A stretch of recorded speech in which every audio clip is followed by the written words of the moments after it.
Entre 1964 y 1990, Texaco, hoy Chevron, operó en Ecuador causando un crimen ambiental que afectó la vida y la salud de más de 30.000 personas de las provincias de Sucumbíos y Orellana, así como irreparables daños al ecosistema amazónico en una área aproximada a las 480.000 hectáreas. Esto sucedió porque Texaco utilizó para la explotación y extracción de petróleo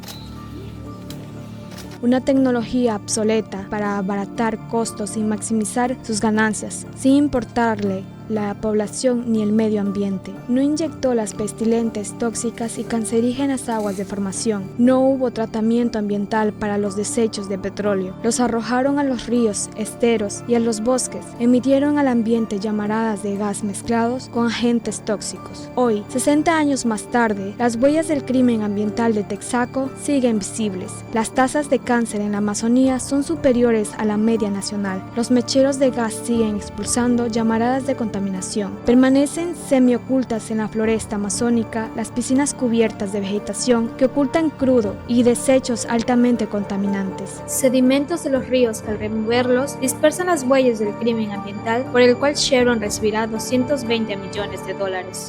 ¿Qué valor tiene de la gente para estas transnacionales y para el gobierno y el derecho a la vida, a sus derechos humanos? ¿Cómo ha sido posible tanta barbaridad? Aquí brevemente te lo contamos. El crimen ambiental de Texaco derivó en la demanda judicial interpuesta en 1993 por las comunidades indígenas y campesinas afectadas contra la transnacional. La demanda se presentó en las Cortes de Nueva York. Sin embargo, por expreso pedido de Texaco, el juicio se trasladó al Ecuador. Y el argumento de Texaco era que si había un daño, este era en Ecuador, no en Estados Unidos. ¿Sí? Que no era el foro conveniente las cortes norteamericanas. ¿Sí? Que los jueces norteamericanos no eran competentes para este trámite judicial, que debía ser acá en Ecuador, ¿no? Al final presentaron múltiples documentos, testimonios de abogados ecuatorianos que decían que el sistema de justicia de Ecuador es perfecto, es idóneo y que es el mejor del mundo. Entre la presentación de la demanda y la decisión de la justicia norteamericana de trasladar el caso a las Cortes de Justicia en Ecuador en el 2003, pasaron 10 años, periodo en el cual Ecuador tuvo más de 8 presidentes y Texaco aprovechó para firmar en 1995 con el gobierno de Durán Ballén un contrato para supuestamente reparar los daños ambientales causados y liberarse de obligaciones posteriores. En 1998, Texaco firmó con el gobierno de Yamil Mahuad la acta final, que concluye el contrato para la reparación ambiental y el gobierno del Ecuador libera a Texaco de responsabilidades posteriores. Sin embargo, un informe de la Contraloría General del Estado establece que dicho contrato no fue fiscalizado, que Chevron no cumplió con la remediación medioambiental. Por citar un caso, más de 200 piscinas de petróleo no fueron consideradas para la reparación. En este periodo, entra en vigencia el Tratado Bilateral para la promoción y protección de inversiones entre Ecuador y Estados Unidos. De este tipo de tratados derivan los arbitrajes internacionales que han perjudicado al Ecuador en más de $9.000 millones. Pero la vigencia de este tratado tiene un recorrido lleno de ilegalidades. En 1993, el gobierno del Ecuador firma con Estados Unidos este tratado. Al año siguiente, el Congreso de Ecuador lo aprueba sin ni siquiera leer el contenido del tratado. La oposición lo consideró inconstitucional, ya que Ecuador renunciaba a su soberanía, pues el artículo 6 del Tratado de Protección de Inversiones establece que todo laudo arbitral dictado en virtud de este artículo será definitivo y obligatorio, y cada parte se compromete a aplicar sin demora las disposiciones dicho laudo y a garantizar su ejecución en su territorio, lo que contradice al artículo 16 de la Constitución vigente en este entonces, el cual señala que los contratos celebrados por el gobierno con personas naturales o jurídicas extranjeras llevarán implícita la renuncia a toda la reclamación diplomática. Volvamos a la lucha por la justicia.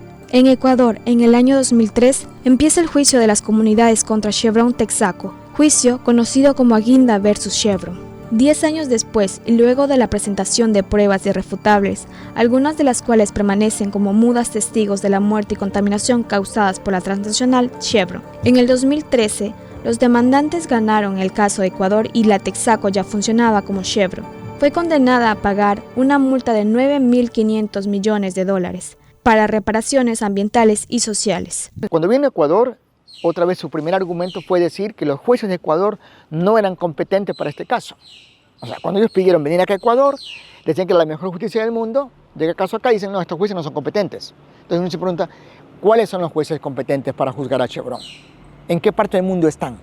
No existen. Chevron Texaco apeló en innumerables ocasiones la sentencia y utilizó tácticas dilatorias con la finalidad de trabar la decisión judicial de la última instancia. Sin embargo, la justicia prevaleció y el 31 de agosto del 2018 la Corte Constitucional ratificó la sentencia en forma definitiva. Aunque la condena es definitiva e inapelable, hasta la fecha Chevron no ha pagado por sus crímenes y se niega a reparar el desastre medioambiental que cometió en la Amazonía ecuatoriana. Chevron permanece impune. Lo que hizo Chevron en el 2009, 17 años luego de salir del país, es utilizar el Tratado Bilateral de Protección de Inversiones vigentes entre Estados Unidos y Ecuador para presentar una denuncia de arbitrajes internacional contra el Estado ecuatoriano. El 30 de agosto del 2018, el panel de arbitraje emitió el laudo definitivo contra el Estado ecuatoriano, basándose en acuerdos económicos y en el contrato de la ACTA firmados con el gobierno de Ecuador y que libera la responsabilidad ulterior a Chevron. El laudo arbitral dispone que el gobierno de Ecuador anule la sentencia del caso Aguinda, que el Estado impida que los demandantes del caso Aguinda puedan ejecutar la sentencia en Ecuador ni en ninguna parte del mundo, que el Estado ecuatoriano le pague a Chevron las costas procesales y el daño moral que le hemos causado los demandantes más de 25 años del proceso judicial. Lo del Tribunal Permanente de la Haya, cuando hablamos del caso Chevron y del arbitraje, es una mentira. El Tribunal Permanente de la Haya no ha fallado en el caso Chevron. El Tribunal Permanente de la Haya es un tribunal que juzga otro tipo de casos. En este caso simplemente se utilizaron las instalaciones, digamos, y los servicios administrativos del Tribunal de la Haya para tener un arbitraje internacional.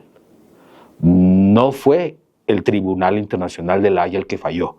Fueron 3 jueces, un inglés y 2 norteamericanos, los que emitieron su fallo desde un hotel en La Haya, con base en un tratado bilateral de protección de inversiones que se firmó en 1997, 5 años después de que Chevron Texaco dejó el Ecuador. El laudo arbitral no respeta ni considera la Constitución de Ecuador. Por presión de la UDAW y de otras organizaciones de derechos humanos, el Estado ecuatoriano en diciembre del 2018 presentó el recurso de nulidad de este arbitraje ante las Cortes de Holanda. En el 2020, Ecuador perdió en primera instancia, en junio del 2022 perdió en segunda instancia y en noviembre del 2022 perdió en última instancia. Ecuador presentó un recurso de nulidad, pero de lo que hemos podido investigar pareciera que este recurso de nulidad fue presentado para cumplir con los requisitos y las revisiones que les van a hacer posteriormente las administraciones que los sucedan a quienes están actualmente en ese sitio. El recurso fue interpuesto inicialmente, de lo que hemos podido investigar, de una manera bastante completa, y teníamos, nuestra defensa principal era que el laudo arbitral vulneraba, violentaba el derecho interno ecuatoriano, el derecho público, el orden público ecuatoriano, lo cual era algo que las cortes holandesas debían haber considerado, y era la principal defensa del Ecuador. Sin embargo, esta defensa fue retirada inexplicablemente por el equipo del anterior procurador Íñigo Salvador. Y luego perdimos el juicio, obviamente, porque el resto de defensas no eran tan importantes como el hecho de que el tribunal arbitral estaba ordenándole al Ecuador que anule una sentencia ejecutoriada. Es decir, le estaba ordenando al Poder Ejecutivo directamente que interceda en las órdenes, en las decisiones del Poder Judicial.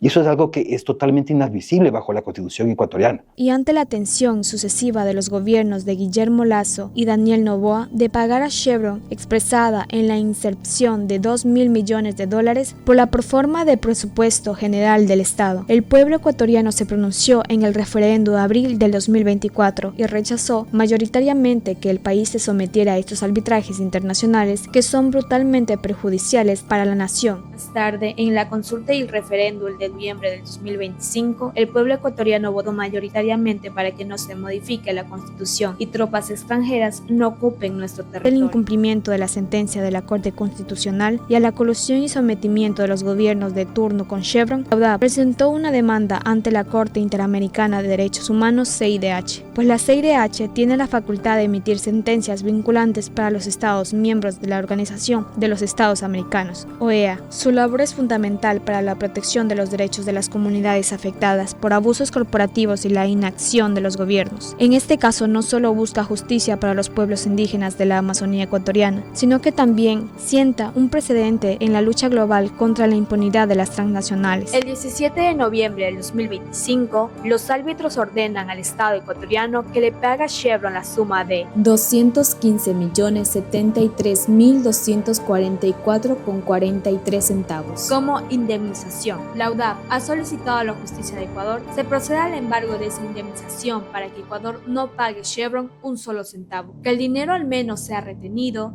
y si el Estado finalmente debe pagar, que esos recursos sean pagados en la Amazonía, como parte de la deuda que tiene Chevron con los pueblos afectados por el crimen de Chevron. La lucha que iniciamos como UDAP en 1993 ahora forma parte de un esfuerzo internacional de organizaciones y comunidades de todo el mundo que luchan para que las Naciones Unidas pidan un tratado jurídicamente vinculante que garantice el derecho a la justicia y a la reparación y que las empresas transnacionales puedan ser juzgadas por tribunales independientes ante los crímenes cometidos y que no sigan en la impunidad y peor aún como en el caso de Chevron a la espera de recibir una jugosa indemnización por culpa de un sistema internacional de justicia que protege al capital y las inversiones y es ciego, sordo y mudo ante las violaciones y los derechos humanos y a la vida de la gente. El caso Aguinda vs. Chevron es el ejemplo de cómo funciona la arquitectura de la impunidad de las empresas transnacionales, amañadas con gobiernos entreguistas y de cómo las comunidades indígenas y campesinas defienden sus derechos humanos y colectivos. No nos moverán. Somos como el chíparo en la ribera, no nos moverán. Vamos nuevamente con fuerza, con energía, a gritar acá las consignas que tenemos acá programadas. Otra vez, la consigna número 1, por favor. La número 1, vamos con fuerza.